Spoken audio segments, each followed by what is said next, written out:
Hi everyone.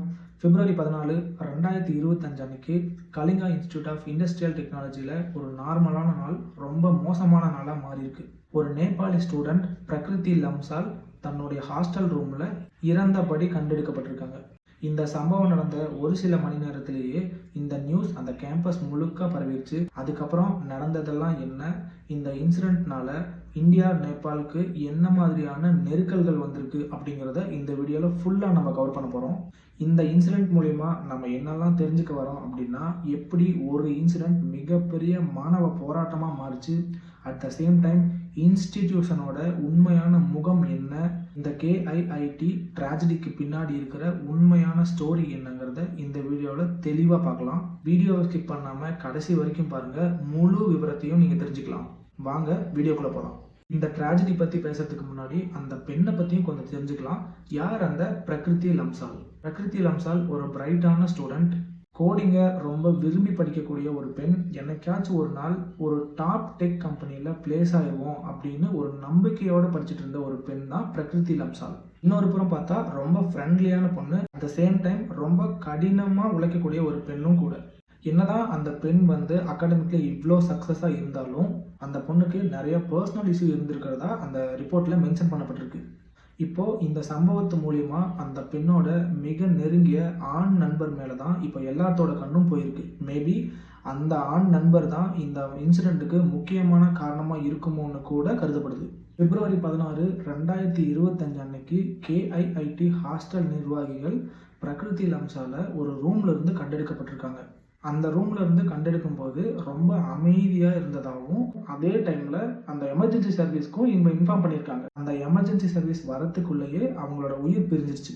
Report என்ன சொல்லுதுன்னா, அந்த சம்பவம் நடந்ததுக்கு முன்னாடி நாள் நைட்டு பிரகிருதி அவங்களோட மேல் ஃப்ரெண்டு கூட நைட்டு ஏதோ ஆர்கியூ பண்ணிட்டு இருந்ததா சொல்லப்பட்டிருக்கு. சில ரிப்போர்ட் என்ன சொல்லுது அப்படின்னா, அந்த பெண் எமோஷ்னலாக ஹராஸ் பண்ணப்பட்டிருக்கலாம் அப்படின்னு சொல்லுது. இப்போ புவனேஸ்வர் போலீஸ் அந்த 21 வயசான பிரகிருதியோட ஃப்ரெண்ட், அதாவது பிரகிருதியோட மேல் ஃப்ரெண்டு கிட்ட இப்போ இன்வெஸ்டிகேஷன் நடத்திக்கிட்டு வராங்க. இங்கே ரொம்ப மோசமான விஷயம் என்னன்னா, இந்த விஷயத்த ரொம்ப கேர் எடுத்து பார்க்க வேண்டிய இந்த கேஐஐடி இன்ஸ்டிடியூஷனே ஒரு ஷாக்கிங்கான ரெஸ்பான்ஸை வெளியிட்டிருக்கு. பிரகிருதியோட மரணத்தை தொடர்ந்து கேஐஐடி ஸ்டூடெண்ட் கம்யூனிட்டி என்ன பண்ணியிருக்காங்கன்னா, இந்த சம்பவத்திற்கான நீதி வழங்கப்பட வேண்டும் அப்படின்னு டிமாண்ட் பண்ணியிருக்காங்க. அதை டிமாண்ட் பண்ணுறது மட்டும் இல்லாமல், இந்த கேஸ் பற்றின கம்ப்ளீட் டிரான்ஸ்பரன்சி எங்களுக்கு வேணும். இந்த கேஸில் யாரெல்லாம் சம்மந்தப்பட்டிருக்காங்க, இந்த கேஸோட இன்வெஸ்டிகேஷன் என்ன மாதிரியெல்லாம் போகுது, இது வரைக்கும் என்ன மாதிரியான ப்ரூஃப்லாம் கலெக்ட் பண்ணியிருக்கீங்க, இதனோட முடிவு என்ன அப்படின்னு எல்லா இன்ஃபர்மேஷனும் எங்களுக்கு டிரான்ஸ்பரண்ட்டாக சொல்லணும் அப்படின்னு சொல்லி இந்த ஸ்டூடெண்ட் கமிட்டி டிமாண்ட் பண்ணியிருக்காங்க. இப்படியெல்லாம் டிமாண்ட் பண்ண இந்த ஸ்டூடெண்ட் கமிட்டிக்கு சப்போர்ட் பண்ணாமல் யூனிவர்சிட்டி ஒரு தனிப்பட்ட ஒரு முடிவு எடுத்திருக்கு. அப்படி யூனிவர்சிட்டி எடுத்த அந்த முடிவு தான் எல்லாருக்குமே ஒரு அதிர்ச்சியை உண்டாக்கியிருக்கு. அப்படி அந்த கேஐஐடி நிர்வாகம் என்னதான் முடிவு பண்ணிச்சுன்னா, 500 நேபாளி ஸ்டூடெண்ட்டை கேஐஐடி கேம்பஸை விட்டு எவிக்ட் பண்ணியிருக்காங்க. எந்த ஒரு டிராவல் அப்புறம் சேஃப்டி அரேஞ்ச்மெண்ட்டுமே பண்ணாமல் அவங்கள கொண்டு போய் ரயில்வே ஸ்டேஷனில் இறக்கி விடப்பட்டிருக்காங்க. கண்டிப்பாக ஸ்டூடெண்ட் மேலே அக்கறை இருந்தால் எந்த ஒரு இன்ஸ்டியூட்டுமே இந்த மாதிரியெல்லாம் பண்ணியிருக்காது.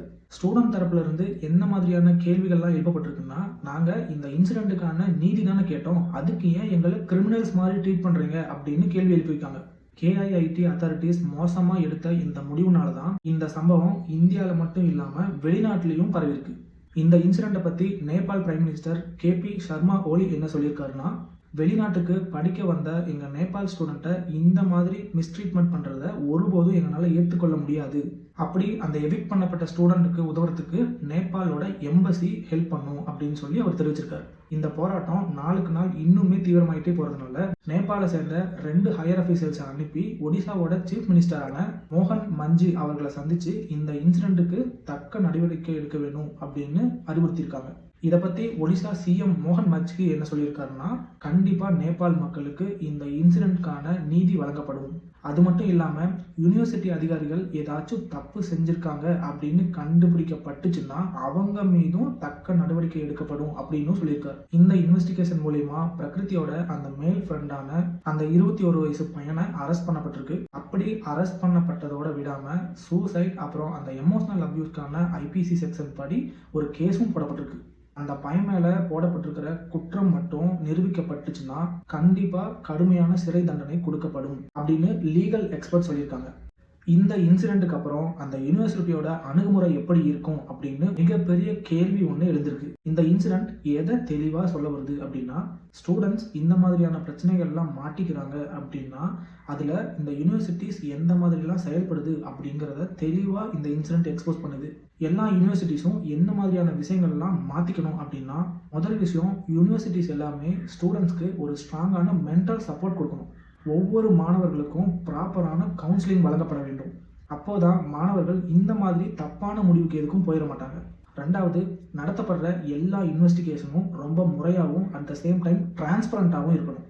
இந்த கல்வி நிறுவனங்களும் அந்த கல்வி நிறுவனத்தோட ரெப்யூட்டேஷனோட டேமேஜை மட்டுமே கன்சிடர் பண்ணாமல் ஸ்டூடெண்ட்ஸோட சேஃப்டியையும் கன்சிடர் பண்ணி ஆக வேணும். மூணாவது விஷயம், இந்த மாதிரி ஏதாச்சும் இன்சிடென்ட்லாம் நடக்கும்போது அந்த யூனிவர்சிட்டியில் இருக்கிற அத்தாரிட்டிஸ் எல்லாருமே கொஞ்சம் ரெஸ்பான்சிபிளாக இருக்க வேண்டியது ரொம்ப அவசியமானது. பிரகிருதியோட ஸ்டோரி அப்படிங்கிறது ரொம்ப மோசமானது. அட் த சேம் டைம் இது அவ்வளோ சீக்கிரம் நம்ம மறந்துடக்கூடாது. அவங்களுக்கான நீதி கண்டிப்பாக வழங்கப்பட வேண்டும். இந்த இன்சிடென்ட்டுக்கு பின்னாடி இருக்கிற முக்கிய குற்றவாளி யார் அப்படிங்கிறத கண்டறியப்பட வேண்டும். இதை நம்ம ஜஸ்ட் லைக் தட் ஏதோ ஒரு கேஸ்ன்னு தள்ளி விட்டு போனால் கண்டிப்பாக அவங்களுக்கான நீதி கிடைக்கவே கிடைக்காது. மாணவர்களோட பாதுகாப்புக்கு யூனிவர்சிட்டி முக்கியமாக பொறுப்பு இருக்கணும் அப்படின்னு நீங்கள் நினைக்கிறீங்களா இல்லையா அப்படிங்கிறத கமெண்ட் செக்ஷனில் சொல்லுங்கள். இந்த வீடியோ இன்சைட்ஃபுல்லாக இருந்துச்சுன்னா லைக் பண்ணிவிட்டு இந்த வீடியோ மூலயமா கண்டிப்பாக நிறைய பேருக்கு அவேர்னஸ் உருவாக்க முடியும் அப்படின்னா எல்லாத்துக்கும் ஷேர் பண்ணுங்கள். அப்படி ஷேர் பண்ணுறது மூலியமாக தான் இந்த மாதிரியான இன்சிடென்ட்லாம் நடக்குது, எப்படியெல்லாம் யூனிவர்சிட்டிஸ் பிஹேவ் பண்ணுறாங்க அப்படின்னு மற்றவங்களாலையும் தெரிஞ்சுக்க முடியும். இதே மாதிரி இன்னொரு முக்கியமான வீடியோவில் நாளைக்கு உங்களெல்லாம் சந்திக்கிறேன். அது வரைக்கும் stay tuned and thanks for வாட்சிங்.